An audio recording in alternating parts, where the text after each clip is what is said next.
Est-ce que les Ledger Wallets valent toujours le coup et comment est-ce qu'ils fonctionnent? Salut à toi, j'espère que tu as la forme parce qu'aujourd'hui, on va parler de Ledger.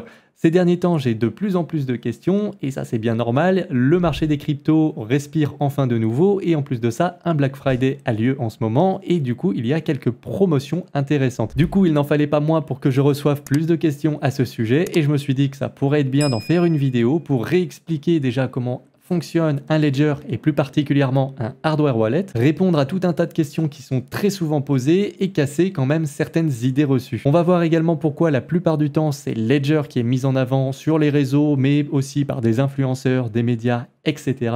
Et enfin, on va terminer par un petit comparatif concernant les différents produits de Ledger, à savoir le Nano S plus le Nano X et le Stax, parce que c'est vrai que quand on débute, on peut être un petit peu perdu et vouloir prendre tout de suite le plus cher. Sauf qu'en réalité, c'est pas du tout comme ça que ça fonctionne et pour beaucoup de personnes, je pense que la solution la moins chère sera la plus efficace. Mais ça, on va le détailler dans la partie comparative. Bon, maintenant que ça c'est dit, rentrons enfin dans le vif du sujet et faisons un petit rappel sur ce que sont ces fameuses clés Ledger. Alors pour petit rappel, les Ledger Wallets font partie de la catégorie des hardware wallets ou en français des portefeuilles physiques. Alors il existe d'autres catégories de wallets et j'en ai fait une vidéo complète à ce sujet, je t'invite vraiment à aller la voir, elle sera très complémentaire à celle-ci et en plus de ça les wallets n'auront plus aucun secret pour toi. Mais je vais quand même reprendre le temps d'expliquer les particularités d'un hardware wallet parce que ces solutions-là sont des solutions qui sont plus sécurisées et qui sont quand même assez polyvalentes pour la plupart des personnes. Donc les hardware wallets, ce sont tout simplement des environnements sécurisés qui visent à sécuriser tes crypto-monnaies.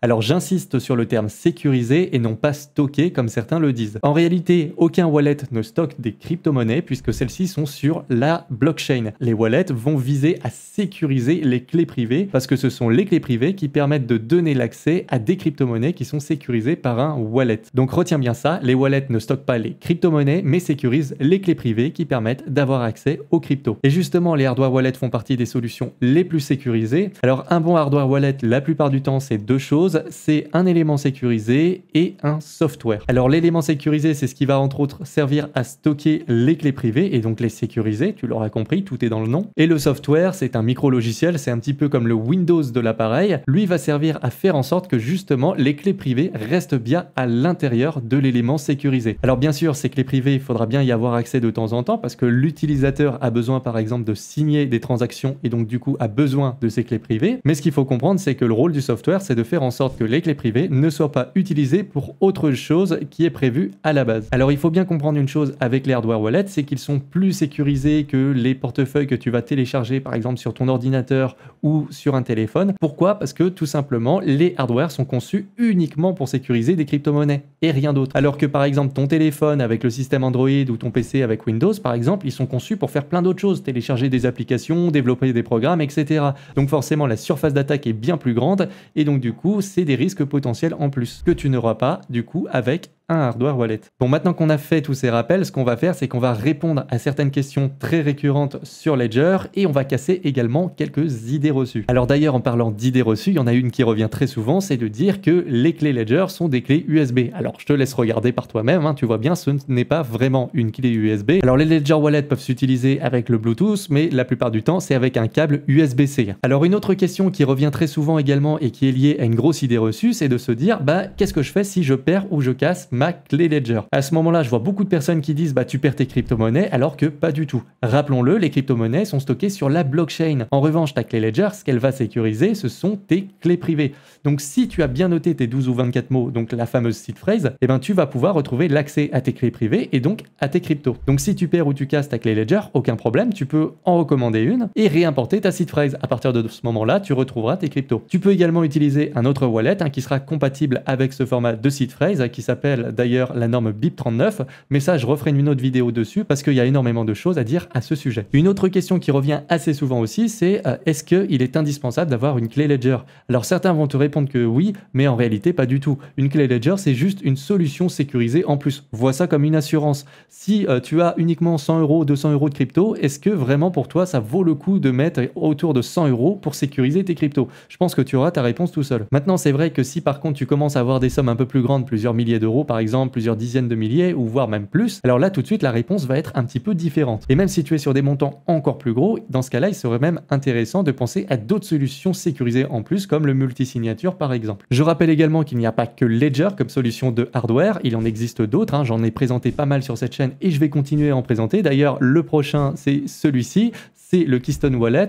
Alors, je suis encore en phase de test pour le moment, donc je ne vais pas faire de retour là, maintenant, dans cette vidéo, mais c'est juste pour te montrer qu'il existe tout un autre tas de hardware wallet et qui peuvent être également intéressants. Néanmoins, on va le voir, c'est souvent Ledger qui revient et je vais t'expliquer pourquoi. Mais enfin, on va répondre encore à deux questions qui reviennent très souvent. Déjà, est-ce que c'est vrai que Ledger a déjà été hacké? Alors, la réponse est oui, mais il faut faire attention parce qu'il y a une grosse incompréhension là-dessus. Il est vrai que la base de données Ledger a déjà été hackée, donc le fichier client qui va concerner les adresses mail, les numéros de téléphone, etc. J'en ai moi-même été victime. Par contre, à aucun moment, la sécurité de ces fameux wallets n'a été remise en question. Eux, ils n'ont jamais eu de problème. Il faut vraiment faire la différence entre le service commercial et le wallet. Et enfin, un autre drama de Ledger aussi qui a donné lieu à beaucoup d'incompréhension, c'est la fameuse fonctionnalité Ledger Recover.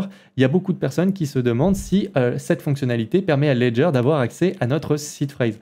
Alors, je vais répondre court, la réponse est non. Alors néanmoins, si le sujet vraiment t'intéresse, sache que j'ai fait une vidéo complète à ce sujet, je t'explique aussi pourquoi je n'aime pas cette fonctionnalité, je t'explique comment elle fonctionne, mais tu verras que Ledger ne peut pas avoir comme ça accès à ta seed phrase ou à ta clé privée sans ton accord et sans que tu aies rempli tout un processus et signé une transaction avec ta clé. Bon, maintenant qu'on a répondu aux questions les plus fréquentes et qu'on a cassé les idées reçues qui reviennent le plus, il pourrait être intéressant aussi de se demander pourquoi Ledger est autant mis en avant par rapport à ses concurrents. Alors déjà, une première raison, c'est que Ledger déjà est implanté depuis un bon moment. Donc ils ont vraiment subi l'épreuve du temps et en plus de ça, c'est les leaders depuis très longtemps.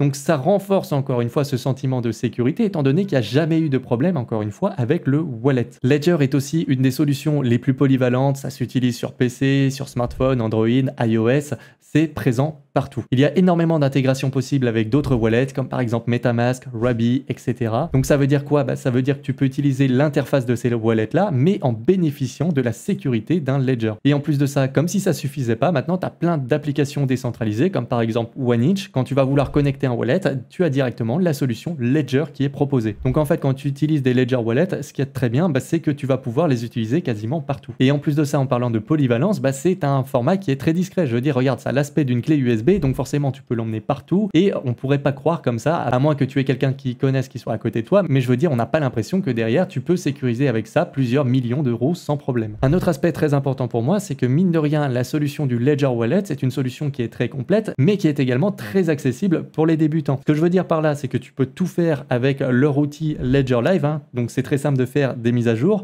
Tu peux très facilement acheter, swapper via des intermédiaires tes crypto-monnaies. Également pour le staking, le français est disponible, donc vraiment tout est fait pour que ce soit le plus simple possible. Alors bien sûr, cette solution ne va pas convenir aux plus confirmés.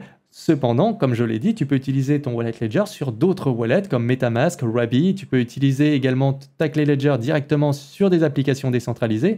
Donc, ça va vraiment parler au plus grand nombre. Donc, avec tout ça, en fait, je pense qu'il est assez facile de comprendre pourquoi Ledger est encore loin devant face à ses concurrents. Et enfin, un des points les plus importants pour moi, c'est que Ledger a une très grosse équipe derrière également et ils ont vraiment un secteur, donc d'ailleurs un bâtiment qui s'appelle le Donjon et dedans, il y a énormément de tests qui sont menés où ils développent tout sur leurs produits et le fait qu'il y ait une aussi grosse équipe derrière qui soit aussi confirmée est vraiment un gage de qualité. Bon, maintenant, il y a quand même un dernier point qu'il faudrait qu'on voit aussi et qui va sûrement intéresser certaines personnes qui souhaitent se procurer un Ledger Wallet.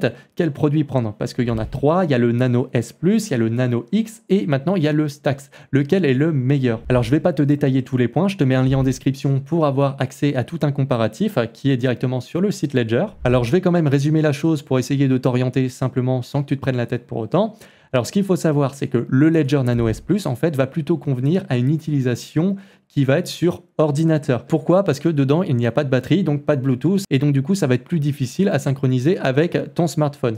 Alors néanmoins, c'est tout à fait possible de le faire avec un câble spécial, mais ça ne sera pas possible avec la version iOS. Sur iPhone, ça sera compliqué et il faudra forcément te tourner vers la version Nano X. Et d'ailleurs, en parlant de Nano X, dedans, il y a le Bluetooth et forcément une batterie, et donc du coup, tu pourras connecter ton wallet à ton smartphone sans forcément utiliser de câble. Donc ça offre tout simplement plus de polyvalence. Et enfin la version Stacks, alors je l'ai pas vu, je l'ai pas eu dans les mains, mais pour moi c'est un petit peu gadget. Alors attention, c'est très bien et très pratique pour les personnes qui ont vraiment l'habitude d'utiliser tout le temps leur crypto, qui traitent des NFT, etc. C'est beaucoup plus confortable, mais est-ce que c'est indispensable? Pas du tout. Si vraiment de temps en temps tu utilises tes cryptos et que tu souhaites juste les sécuriser et à la limite faire un petit peu de DeFi, franchement les Ledger Nano S Plus et Nano X sont largement suffisants. À titre personnel, je pense que la Nano S Plus va convenir à la plus grande majorité. Ensuite, ça sera la Nano X et le Ledger Stacks va vraiment convenir pour moi à une minorité. Donc voilà pour mon avis. Donc honnêtement, ne casse pas non plus ton portefeuille. Alors je précise que en ce moment, si ça t'intéresse, au moment où je tourne cette vidéo, il y a un Black Friday et donc du coup, il y a des réductions. Si tu achètes un wallet en ce moment, tu auras du Bitcoin qui sera offert en plus. Donc si ça t'intéresse, ça peut être une bonne opportunité et c'est pour ça aussi que je tourne cette vidéo maintenant. Alors si tu souhaites me soutenir également, je te mets un lien en description. Si tu passes par ce dernier, je toucherai également quelque chose. Donc merci infiniment à toutes les personnes qui le font. Et enfin, si tu as des questions, des choses à ajouter, il ne faut pas hésiter à le faire en commentaire également. Comme d'habitude, si la vidéo t'a plu, n'hésite pas à me mettre un petit like, à t'abonner et à activer la cloche des notifications pour ne pas louper les prochaines. Je te dis à la prochaine. Ciao!